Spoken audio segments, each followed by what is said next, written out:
হলো এই আসনের হলো এমপি ক্যান্ডিডেট, ঠিক আছে? কোন দলের স্যার? জামাত ইসলামী। বুঝতে পারছি স্যার, আমাদের ক্যান্টনমেন্টের নিরাপত্তার সাথে ক্যান্টনমেন্টের গানে না আপনারা তো ওখানে গান নিয়ে বসে আছেন, আপনারা জিব্বা দিয়ে সাইডে ফেলতেছেন তারেক জিয়ার জন্য। আমরা কেন চাইতে পারবো না? আমাদের তো স্যার এটা আমাকে বলে তো ইয়া হবে না যে স্যার এটা স্যার আপনি এই হিসেবে দেশটাকে পরিকল্পিতভাবে ধ্বংসের দিকে নিয়ে যাচ্ছেন, আবার পরিকল্পিতভাবে ধ্বংস করতেছেন আপনারা। দিস ইজ টোটালি দেশটাকে টোটাল সেনাবাহিনী কিছু অফিসার, আমি আপনাদের তো যাওয়ার নিষেধ করি না স্যার। হচ্ছে বাংলাদেশের সেনাবাহিনীকে আপনারা বিতর্কিত করতেছে, সরাসরি ডিসক্রিমিনেশন করতেছেন আপনি। একেবারে সরাসরি। আমি পরিবেশ সেনা প্রধানের সঙ্গে কথা বলবো স্যার, কথা বলেন, আপনি এখানে বলতে পারেন স্যার, হ্যাঁ আপনি কথা বলেন। কেন তো আমার গাড়ি আটকে রাখবেন কেন আপনি? আমি তো স্যার আপনাকে না আপনি তো আটকে রাখছেন। আমি তো স্যার আপনাকে যাইতে দিলাম স্যার, আমি তো আপনাকে আপনারা আমাকে একটু সহযোগিতা করবেন। আমার টোটাল সেনাবাহিনী এদেশের সম্পদ, এই সম্পদকে আপনারা বিতর্কিত করতেছেন আপনাদের ব্যক্তি স্বার্থে। স্যার একটু স্যার ব্যক্তি স্বার্থে করতেছেন, ব্যক্তি স্বার্থে সরকারকে এই প্রশাসনকে আপনারা বিতর্কিত করতেছেন। একটু আমাকে সময় দেন স্যার। সময় দেন, মানে আরেকটুর জন্য একটা মোটরসাইকেল মেরে দিয়ে চলে গেছিল। এটা ডিসঅ্যাপয়েন্টিং সিচুয়েশন করে সারা দেশে খুব তাড়াতাড়ি আপনাদের জন্য দেশটা বিশৃঙ্খলা হবে, পুরো দেশটাই বিশৃঙ্খলা করতেছেন আপনারা।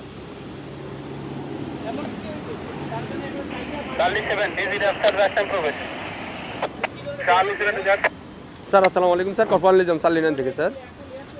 স্যার ওই যে সালিনানে দিয়ে প্রবেশ করে ওই যে সালিয়েট যে বাইরে হবে জামাত পদপ্রার্থী, ওনার সাথে গানম্যান আছে স্যার, আমি অ্যালাউ করলাম স্যার। এমপি পদপ্রার্থী, সংসদ পদপ্রার্থী, ওনার সাথে গানম্যান আছে স্যার। আমি এদিকে তারেক জিয়ার প্রতিদ্বন্দ্বী ডাক্তার এস এম খালেদুজ্জামান বলেন স্যার ওই যে বলেন তারেক জিয়ার প্রতিদ্বন্দ্বী 17 আসনের স্যার ওইটাই উনাকে বললাম স্যার, উনি আমার সাথে কথা বলে দেন। আচ্ছা স্যার একটু কথা। হ্যালো, আসসালামু আলাইকুম। আমি doctor S M Khaleduzzaman, Dhaka 17 আসনের জামাত ইসলামীর না, কিন্তু আপনারা তো তারেক জিয়ার জন্য জিব্বা দিয়ে রাস্তা পরিষ্কার করে ফেলতেছেন, তাহলে আমাকে কেন দিবেন না? Why not? আপনি শোনেন, আপনার নাম কি বললেন? আপনি দেশটাকে পরিকল্পিতভাবে আমাদের মধ্যে এটা কেওয়াস সৃষ্টি করতেছেন আপনারা। নো নো নো নো, কেন নয়? আপনারা দেশটাকে ধ্বংসের দিকে নিয়ে যাচ্ছেন এবং কিছু অফিসার নিজেদের ব্যক্তি স্বার্থ হাসিলের জন্য আমাদের সুপরিকল্পিতভাবে 5 আগস্টের পরে আমাদের দেশটাকে আপনারা ধ্বংস করতেছেন, আমাদের দেশটাকে পুরো ধ্বংসের দিকে নিয়ে যাচ্ছেন আপনারা। আমি সেনা প্রধানের কাছে এটা কমপ্লেইন করতে চাই। আপনাদের অফিসারের সঙ্গে আমি কথা বলতে চাই। স্যার বডি ক্যামেরা অন আছে স্যার। আমাদেরকে নিরাপত্তা দিচ্ছে, আমাদেরকে নির্বাচন কমিশন থেকে নিরাপত্তার জন্য দিচ্ছে গানম্যান, আবার আপনি আমাকে যাইতে দেবেন না কেন? স্যার আসসালামু আলাইকুম স্যার। অত্যন্ত সুপরিকল্পিতভাবে আমাদের দেশটাকে ধ্বংস করা হচ্ছে, খুবই পরিকল্পিতভাবে। স্যার বলছি স্যার। আমরা এটা নির্বাচন কমিশনকেও জানাতে হবে। স্যার আসসালামু ভিডিও আলাইকুম করো, আমাদের গাড়িতে আটকেছে, তোমরা ভিডিও করো, এটা ভিডিও করো যে আমাদের গাড়িতে এখানে স্যার। সরি স্যার, এখানে ক্যামেরাম্যানটা ভিডিও করা যাবে না কেন? স্যার। আপনারা তো ভিডিও করছেন কেন? আমরা তো অধিকার আছে স্যার। কেন করবেন?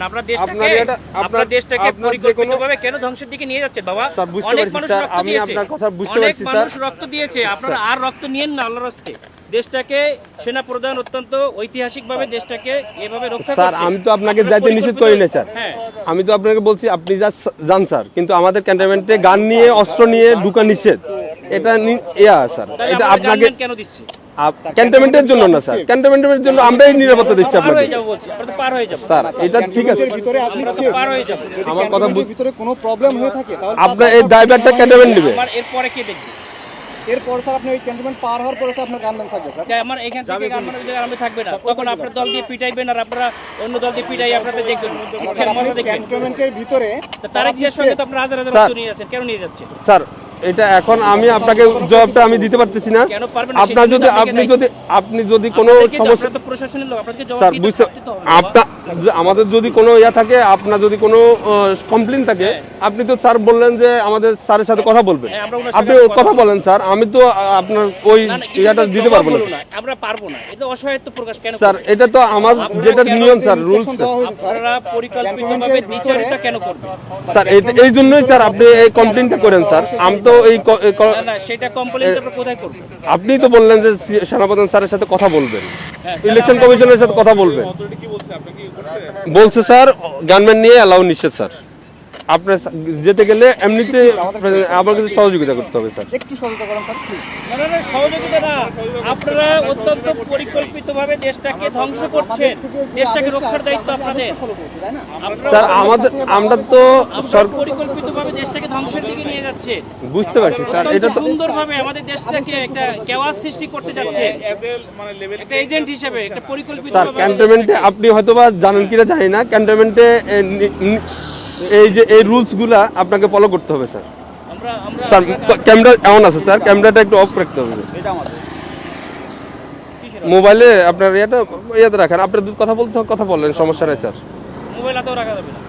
হ্যাঁ রাখা যাবে, আপনি ইয়া করতেছেন স্যার। আপনি যেতে পারবেন স্যার, কিন্তু আপনার যে গানম্যানটা এই সময় বুঝছেন, স্যার। সময় সব সময় থাকে না, ঠিক আছে? আপনাদের স্যার। সময় সবসময় সমান যায় না। স্যার স্যার বহুত বড় বড় অফিসাররা স্যার। পা ধরছে 5ই আগস্টের পরে আমাদের যাইয়া, স্যার আমরা কিছু বলি নাই। স্যার আমরা এরকম কুকুরের মতো পাচাটা হই নাই, স্যার ঠিক আছে? স্যার আমরা এখন গোলামির দিন দিতে না, না, আমরা তো না, গোলাম না, হয়ে স্যার, গেছি। আমরা- আপনারা অলরেডি গোলাম হয়ে গেছেন, দেশটাকে ঠিক আছে। বিক্রি করে দিয়েছে একটা দলের কাছে, দাও, তুমি দেশটাকে পরিকল্পিতভাবে গোলাম হয়ে স্যার। গেছে। আমরা এখন কোথায় কমপ্লেন করবো বলেন? স্যার আপনি আমাকে তো ব্যাক করতে হবে। আমি অস্ত্র স্যার যাই ওই পাশে যাই, আপনাদের পিটানি খাবো আমি? কেন আপনারা আমরা পিটাবে আমাদেরকে কেন শুধু আপনারা এই শুধু জগন্নাথে মারামারি করতেছে আপনাদের গাড়ির সামনে ঠেকাইছেন। স্যার এটা তো আমাদের তো বাইরের এরিয়া, এটা সিভিল এরিয়া, এটা তো এখন আমি সিভিল বাইরে এরিয়া। যেয়ে কি করবো? তাহলে আমার গাড়ি নিয়ে এখন ব্যাক করে দেন, আমি ব্যাক খেয়ে চলে যাই। স্যার ঠিক আছে স্যার স্যার